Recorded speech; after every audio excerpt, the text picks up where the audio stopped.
Well, hello everyone, this is SLR Tom.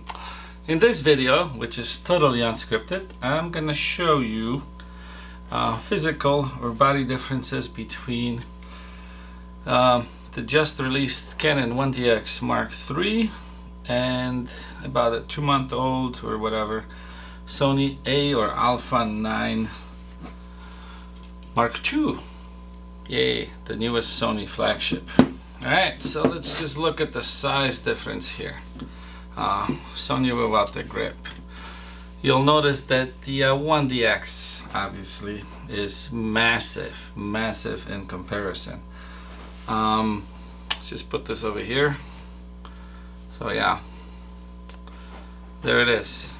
Just as far as size goes, Canon dominates obviously. Let's look at the inside of the camera here. So we notice here we got the mirror mechanism and the lens contacts. With the Sony, we seem to have more lens contacts. And here we see the shutter. So Sony only has a mechanical shutter, no mirror. Obviously this is a mirrorless camera. And Canon, I mean, notice you see the mirror there, you can't really see much. Can turn it into the high-speed mode here.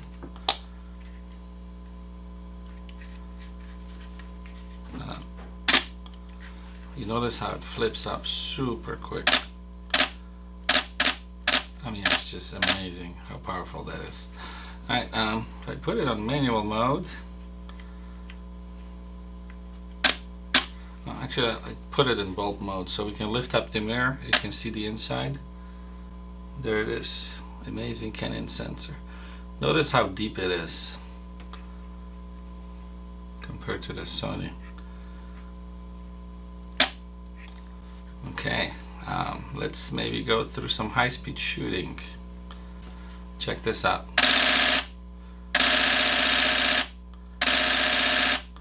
20 frames per second, right? The big differences here in sensor are, this is a 20 megapixel, this here is a 24. Both of these cameras shoot at 20 frames per second. Albeit this is with the mirror, this is only with electronic shutter. So that's probably one of the biggest differences in this camera. I mean, this just sounds powerful. Listen to this again.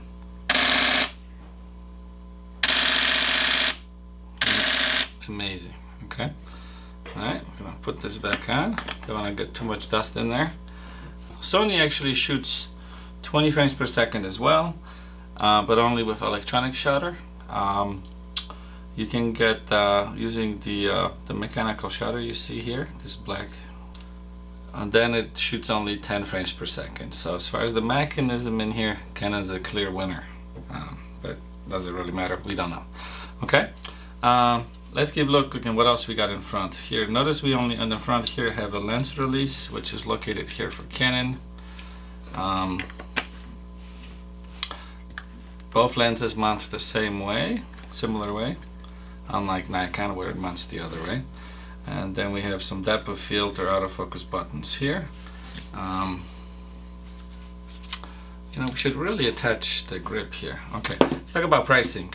So this one goes for about goes for $6,500, and the Sony Alpha 9 goes for $4,500 plus $400 for the extra battery pack, which I'm just gonna install it right now. So this is how you mount the grip. Now you notice that the camera's is becoming just a tad smaller than the 1DX, and this is actually a much more manageable size. I actually don't mind the size of a 1DX. It handles really well. I do love the feel of the camera in my hand. With this camera you're really gonna shoot with small lenses, so I'm not sure why Sony the A9 so small. I feel kind of cramped. I have a large hand, so I wouldn't mind this camera being a little bit bigger. Okay, so notice there's still no buttons here on the front. Let's look from the top. Okay, so these are some huge differences here.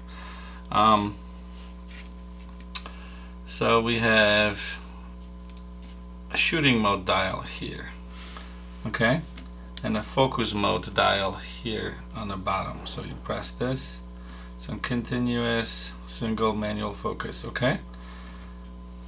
So that's where you change this, and here we have the drive dial. You can't change it unless you press the button here. So here we have single shooting mode, high speed mode, medium, low, timer, and bracketing mode. So notice how quiet this is. Okay, so we just put a battery in there. Wow, this is extremely quiet.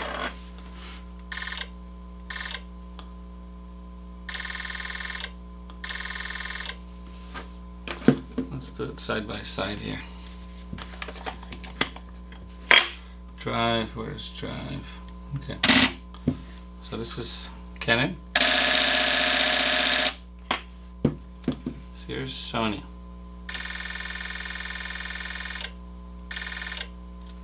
Okay, wow. What happens if we shoot it in low? Okay.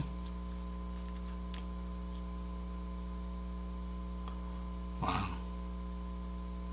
So this here is not using the shutter. This is all electronic.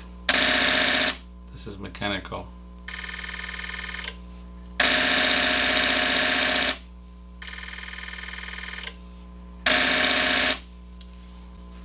Alright, well, let's continue here. So we got the drive dials here. On this one we got a drive here where you can switch between, I gotta use this dial, the high speed, medium speed, low speed, silent shutter. So let's check out the silent shutter. And it's a little quieter once you put the lens on, obviously. Okay.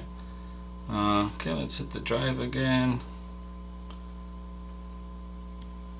Alright, so then we have some exposure settings, focus area settings. We got shooting mode, between manual, bulb, same stuff as in this here. Okay. I wish they actually had some auto modes, like they have an auto mode here. That comes useful where you really don't care about how you shoot the picture. You just want the camera to expose and do its magic. I really like auto on any camera, no matter how much I spend or how professional it is. I know we have a P mode here, but sometimes I'm in a different ISO setting. So that's just my my preference here. Okay. Here's we actually set the bracketing. When you have stops for bracketing, okay? By holding these two buttons. Okay. So this means that we actually have bracketing turned on, bracketing turned off. Facing this way, it's easier for me to see. Alright, so here we have illumination. So we can illuminate this top LCD, white balance, and you can sub-dial the other ones here. Exposure compensation, ISO setting, both dials do the same thing. So you have a top dial, manual focus button, and shutter release. So obviously we have a shutter release, and I do like this on a Sony, the power on off here, although the one on Canon is not bad in this area. You get very used to this as well. And you can't mistakenly like turn it off by using the shutter. Alright, anyway, so here we can toggle between different shooting modes: auto, P for professional, A, aperture, shutter speed, manual, and then you have custom modes, movie modes. Okay. Over here we have the slow and quick motion, okay, which is pretty cool to have it accessible here. We have some custom buttons here and here. You can assign whatever features you want to that. Dial on top as well. Okay, and this changes various settings inside your, you know, it could be aperture, could be ISO, and then we have a front dial here as well. Okay, front dial over here, and the top dial here. Okay, exposure compensation is set over here. This is, and you can lock it out, which is nice. So this is actually very useful. I cannot do this a lot on a Sony, although what happens is Sometimes I do this by mistake if it's too easily done. That's why I like this button here where you can lock it out. Strap loops. Okay, so let's look at physical strap loops. 2 tiny strap loops here and 2 massive strap loops here. Okay, these are non-removable. These you can remove. Okay, I think this here is the sensor for the hand. Okay, all right, let's look at the back of the camera here. Actually, the Canon's LCD has a bit higher resolution. It's static.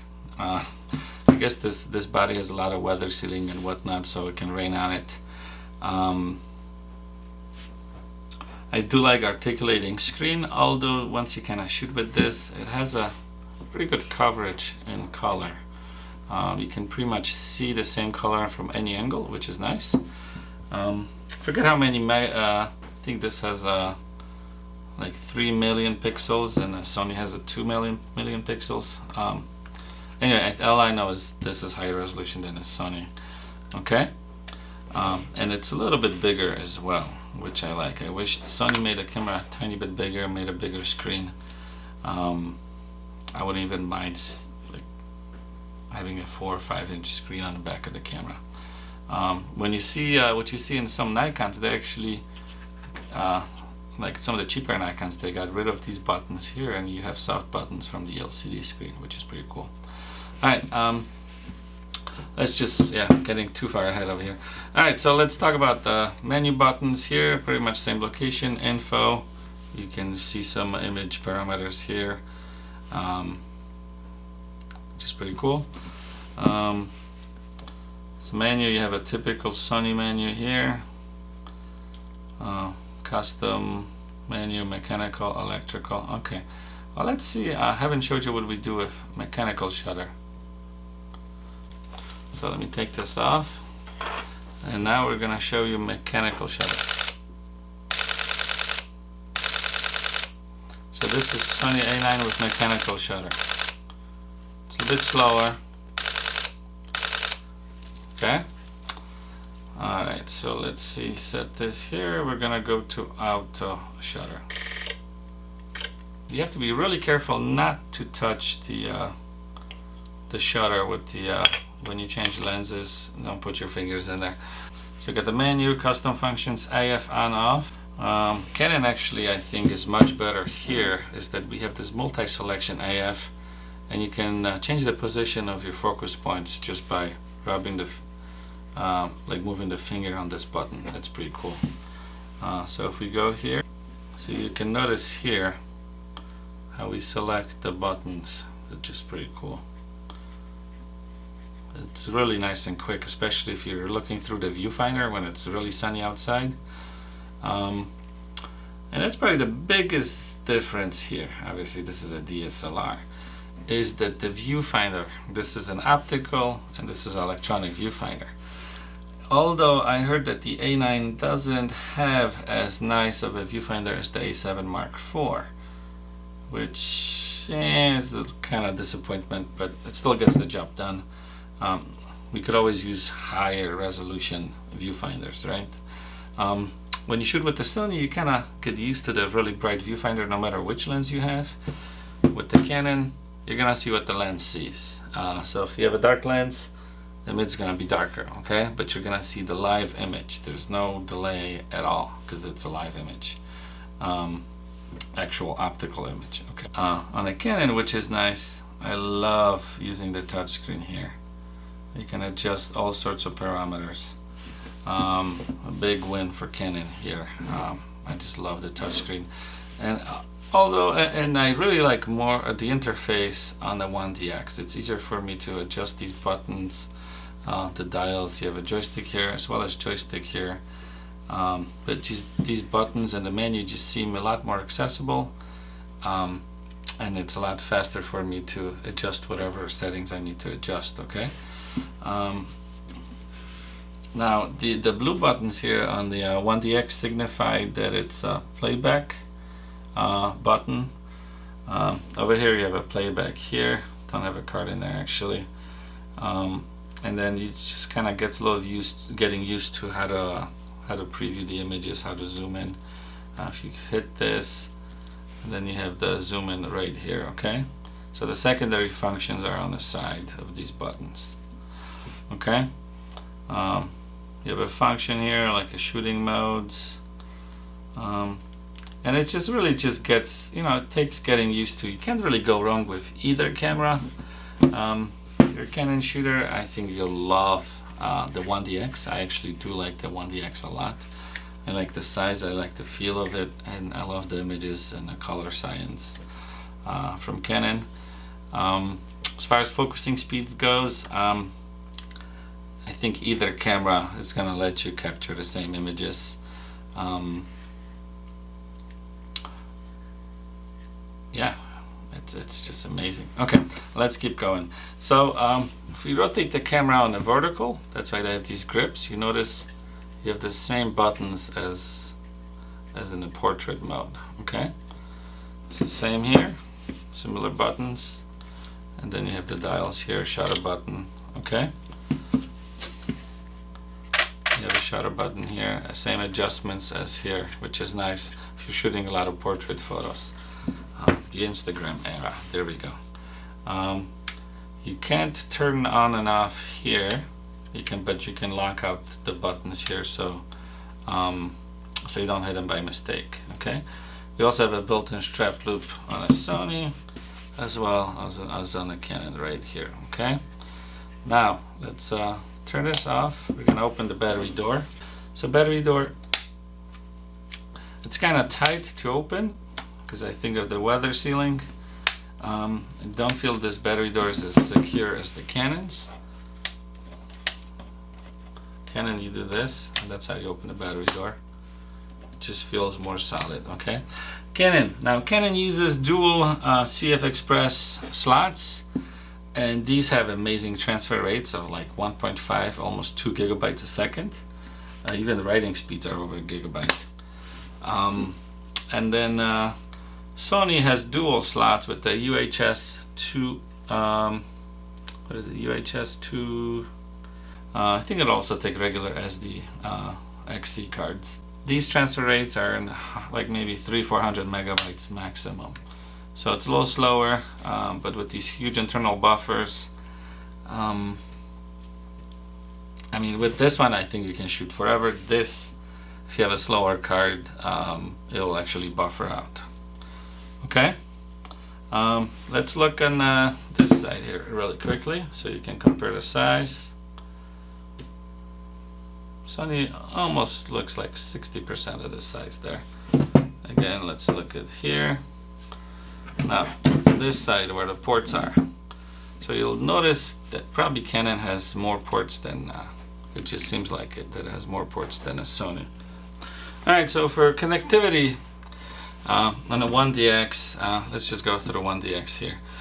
We have the wireless file transmitter. That's the WF-E9A, $650.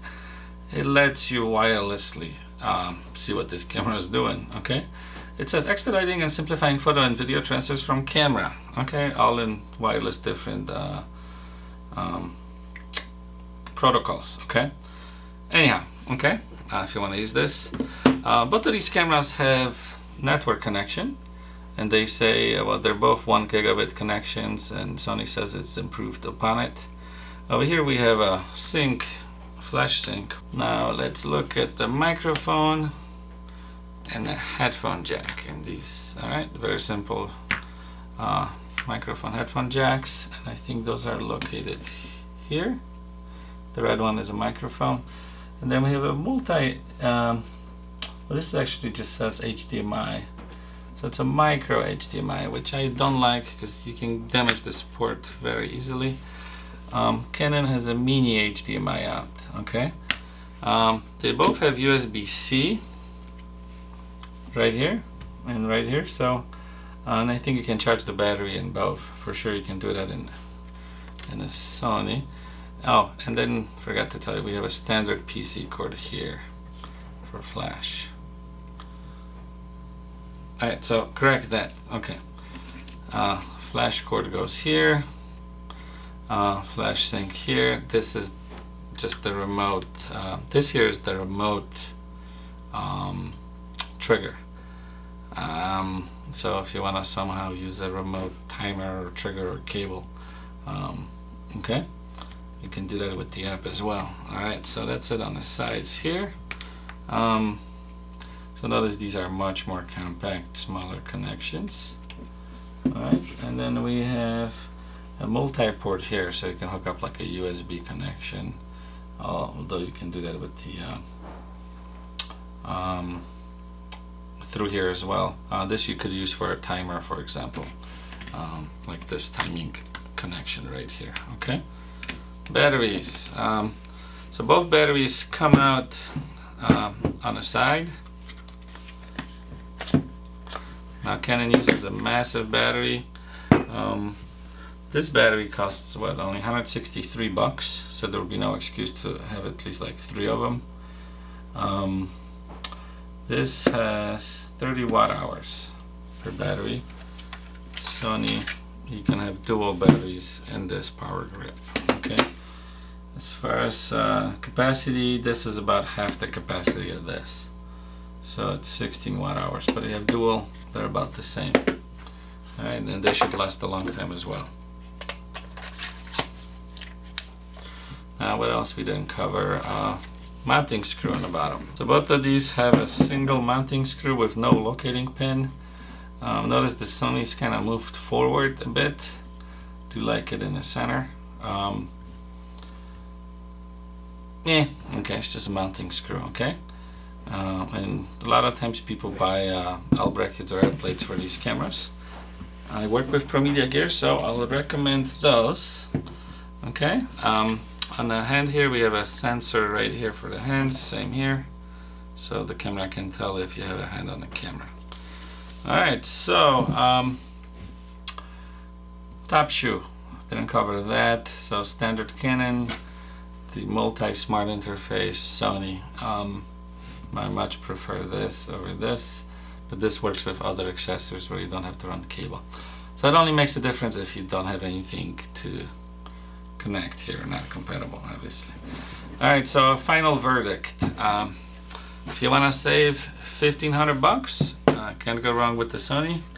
If you're already invested into Canon, I actually recommend Canon. I just really like the way that their cameras operate. I'm used to their ecosystem. So I guess I'm a little biased here, okay? If money was no object, I would go for Canon. It's just my opinion. Okay, and I do like the mirrorless aspect here. Both cameras can shoot 4K. I think this actually is more video capable than this. But they're both aimed strictly at the professional photography, sport shooter, wildlife, you know, like birds in flight and whatnot. Oh yeah, I forgot to cover one more button here. Okay, this button here changes the mode from video shooting to photo shooting and enables live view. Okay, this rotator right here. The main dial changes menu settings or parameter setting, parameters, set, executes. So this here is a very similar dial, although you can also press this, go up and down. This one you can't press, it's just a wheel of up and down. You should use the joystick. Alright, so this is it. I hope this video was useful. If you find it beneficial, please rate, subscribe, and share. Thanks for watching. Take care. Bye.